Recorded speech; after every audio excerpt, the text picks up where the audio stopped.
Alright, guys, welcome to another episode.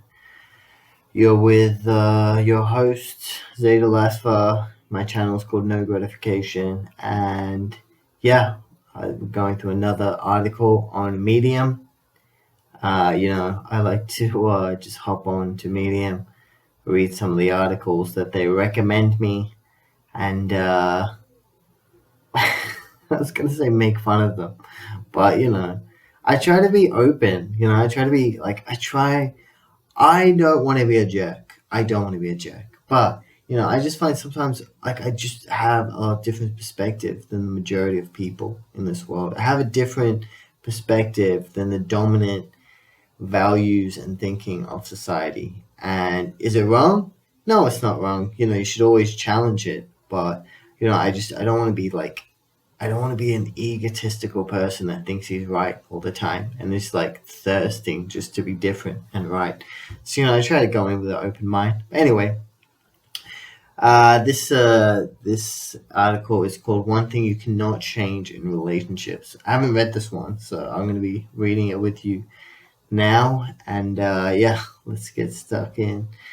So Leonardo DiCaprio once said, "Every next level of your life will demand a different you."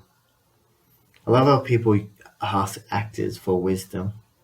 What is what does Leonardo DiCaprio know about life? Just a regular guy, just with an acting career. Just because he's famous, he has the level of authority and wisdom over the existence of the universe. Anyway, I know that's good. Every next level will demand a different. That's true. It is true. How much did you change the last 10 years? Do not think about your outward appearance, your job, or your home. Think about your personality, preferences, and values, and now rate it between 0 and 10. 0 from not at all, and 10 from for a total change. Now note your answer. What about the future? How will you change in the next 10 years? Rate again, write your answer down, and compare it to your first answer. Yeah, that's interesting. I always look at myself after always compare where I was right now to where I was like a year ago or 2 years ago, and imagine I remember the situation I was and the person I was, and yeah, I always feel like I'm changing. On average, people's first answer is between 2 and 4, while the second answer is around 1. What? On average, people's first answer is between 2 and 4. They don't change that much. Damn. People of all ages believe that they have experienced personal change up to the present moment, but will not substantially grow in the future. This error in reasoning is called end of history illusion, and one of the key researchers of end of history, psychologist Daniel Gilbert, gave an interesting TED talk about the illusion where he explains the phenomenon may occur because of the difficulty of predicting one's change or a satisfaction with a state of being. Do you experience the same illusion? I'm confused a little. Is it that you don't think you will change in the future, but because you didn't, but you changed in the past? I'm confused. If yes, don't worry. It's only an error in reasoning, but be aware of it when you are in a relationship. Okay. I am in a relationship for half a year now, and I love my girlfriend. I don't know why. I just read that. Different. This guy hasn't had a girlfriend in so long. And it's like, I have a girlfriend now. I'm finally accepted. Look, I have a girlfriend. I'm in love. Here in Germany, you would call us a good match. However, we live in different countries and we only see each other every 8 weeks. What kind of relationships? That's your what? Of course, in the long run, this is not substantial. That is why we're looking for ways to move together. That's good. Okay, so there is a problem. He recognizes it is a problem. So basically, you have to wait a few more years till you can be sure. Now, this sounds easy, but is way more difficult in real life. First of all, is half a year even enough to get to know each other? Are we ready to live together? In which city will we be living? Who has to move away from his home country?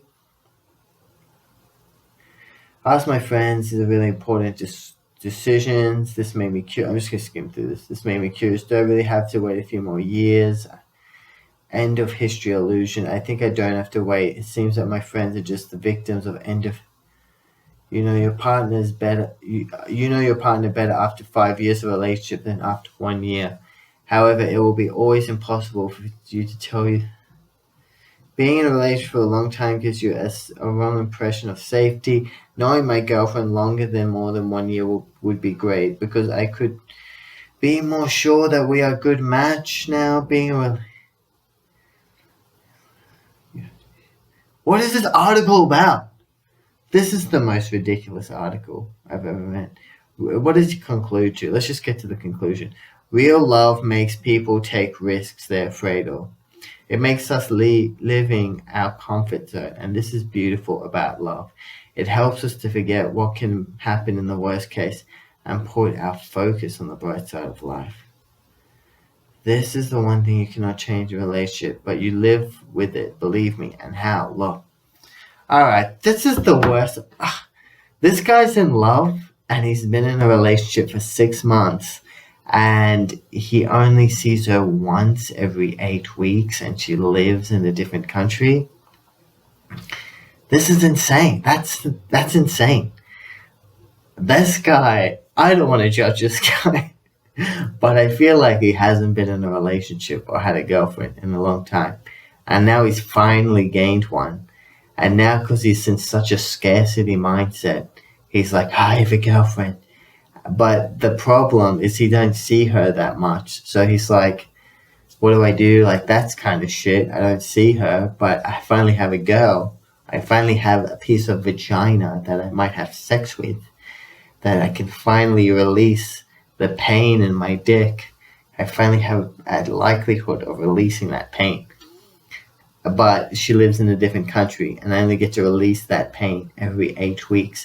And my friends say I'm stupid. But you know what? It's my friends who have a psychological problem called the illusion of history error that I've been researching, and I found out that they're retarded because I did some psychological research. I don't know. That's what it is. That's what it is with the men today. Like they just can't. They just can't. They can't have a level of standards and a level of quality assurance over picking women because they're so addicted and so desperate and needy for sexual gratification that they just allow any relationship into their life for the likeliness of sexual gratification. That's most likely what's happened with this guy, and he's in love. If you met someone and they can't be with you unless it's once every 8 weeks, you're not in a relationship. That's awful. If it's too hard, if it's that extremely difficult at the beginning, it's most likely uh, like life is not that hard. Like love isn't that hard. Love is easy. Like love is effortless and easy, and it's most likely there is a force in the universe that's trying to stop you go down that road by making it hard, but you're forcing it because you're desperate. That's what happens when people have no faith in the providence or no faith in abundance. They live in a scarcity mindset and they're like, oh, I just need anything. And they force things to happen just for like the chance to get that pleasure that they're so desperate for. And yeah, so another thing is, like he said, he might wait 5 years.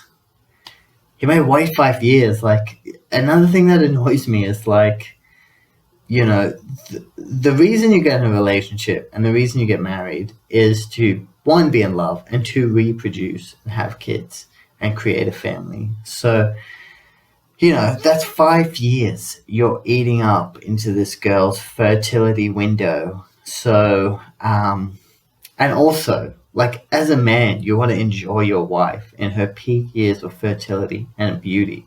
So are you just going to wait around and just let that time be wasted to make babies and enjoy your wife when she's the most physically attractive? You're just going to waste that time? Really? So, I don't know, man. That was the most retarded article I ever read. And, I'm sorry to be mean, but that's what happens. That's what we're living in a day and age where men just don't have any quality standards because they're so needy and desperate for any gratification, emotional, ego, or sexual. It's an example of that. So yeah, thanks guys. See you in the next video. Ciao.